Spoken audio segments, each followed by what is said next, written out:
Everyone, আজ ভোর 3টে আর আমরা মোটামুটি রেডি হয়ে গেছি, দেখতেই পাচ্ছ। তো আমরা এখন বেরোচ্ছি। Hello everyone, welcome to our channel nature will once again. আজকে আমরা চলেছি আমাদের স্বপ্নের রাইড নর্থ বেঙ্গল। এখন ঘড়িতে বাজছে ভোর 3:30 আর আমরা বেরিয়ে পড়েছি আরামবাগ থেকে। আমরা এখন বর্ধমানের দিকে যাচ্ছি। বর্ধমান থেকে মোরগ্রাম হয়ে NH-34 ধরব। এই প্রথম এতটা রাইড করব ডিসাইড করেছি। জানি না পুরোটা করতে পারবো কিনা, কিন্তু চেষ্টা করব যতটা সম্ভব এগিয়ে যাওয়া যায় শিলিগুড়ির দিকে। তো দেখতে দেখতে সকাল হয়ে গেল, আর এই সকালের সূর্যোদয়টা দেখতে এতটা সুন্দর লাগছিল যে কি বলবো। তো আমরা এভাবেই এগিয়ে চললাম আমাদের ডেস্টিনেশন শিলিগুড়ির দিকে।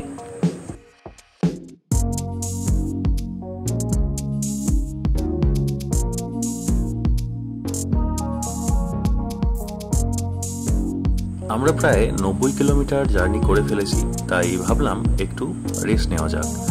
আর এই সুন্দর একটা জায়গা দেখতে পেলাম রাস্তার পাশে, তো এখানেই ভাবলাম একটু দাঁড়াই। জায়গাটা জাস্ট দারুণ ছিল, পদ্ম ফুলে পুরো ভর্তি, আর দুজন লোক পদ্ম ফুলগুলো তুলছিল সকালে, দেখতে অপূর্ব লাগছিল।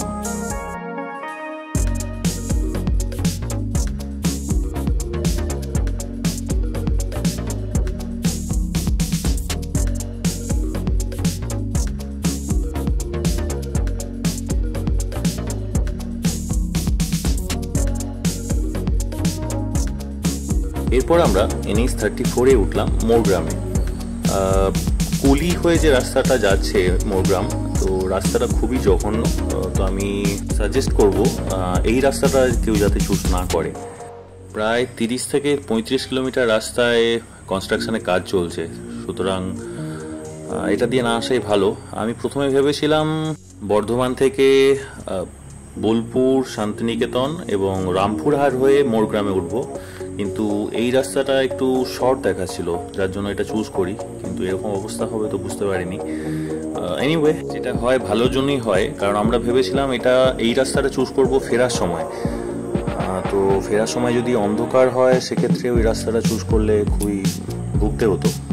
এই দেখো রাস্তার ধারে কত লিচু বাগান, আর এই লিচু বাগানগুলো দেখে আমি তো বায়না করতে লাগলাম যে লিচু বাগানের ভিতরে যাব।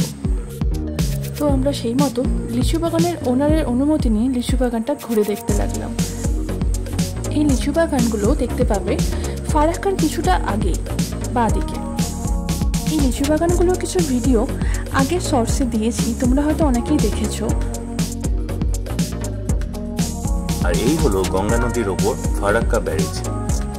এটা কনস্ট্রাকশন শুরু হয়েছিল 1961 সালে এবং এটা ওপেনিং হয় 1972 সালে।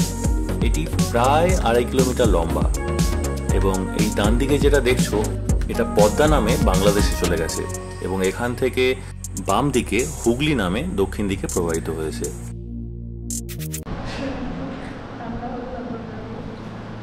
তো চলে এসেছি মালদার একটু আগে, তাই তো।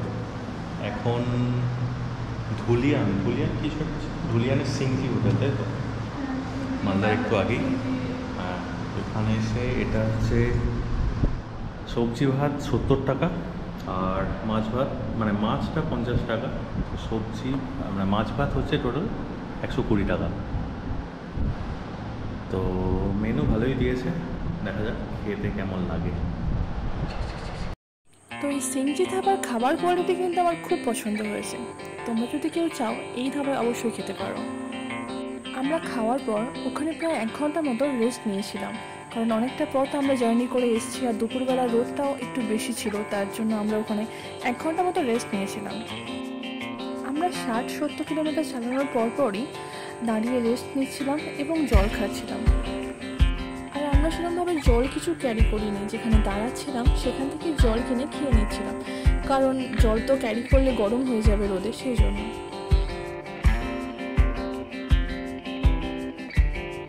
মালদা পেরোতেই রাস্তার দুধারে আমরা শুধু ভুট্টার ক্ষেত দেখতে পাচ্ছিলাম, আর হঠাৎ করেই এই বাজ পাখিটাকে দেখতে পেলাম।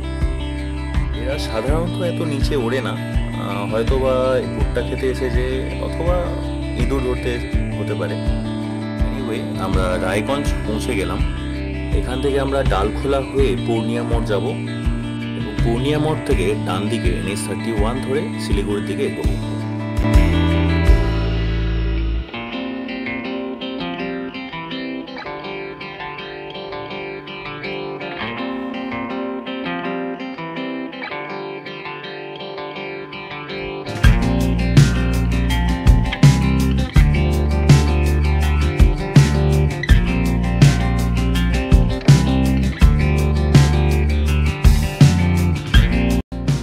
বাজে বিকাল 5টা।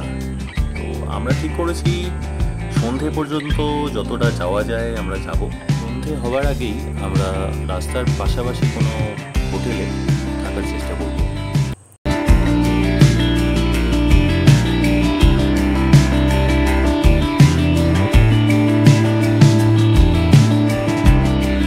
তো এখান থেকে শিলিগুড়ি আর 100 কিলোমিটার।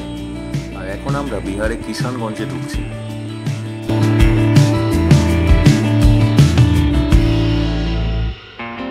রাস্তা দিয়ে যেতে যেতে হঠাৎই দেখলাম বাম দিকে রেল লাইন, এবং রেল লাইন দিয়ে তখন একটা মালগাড়ি যাচ্ছিল। আমরা চেষ্টা করছিলাম মালগাড়িটাকে ধরার।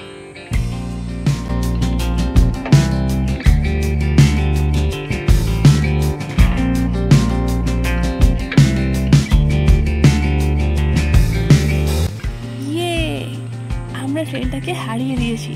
ট্রেনটাকে পেরিয়ে আমরা কিন্তু এগিয়ে গেছি। যদিও ট্রেনটার স্পিড কিন্তু খুবই কম ছিল, 70 থেকে 80 হবে হয়তো।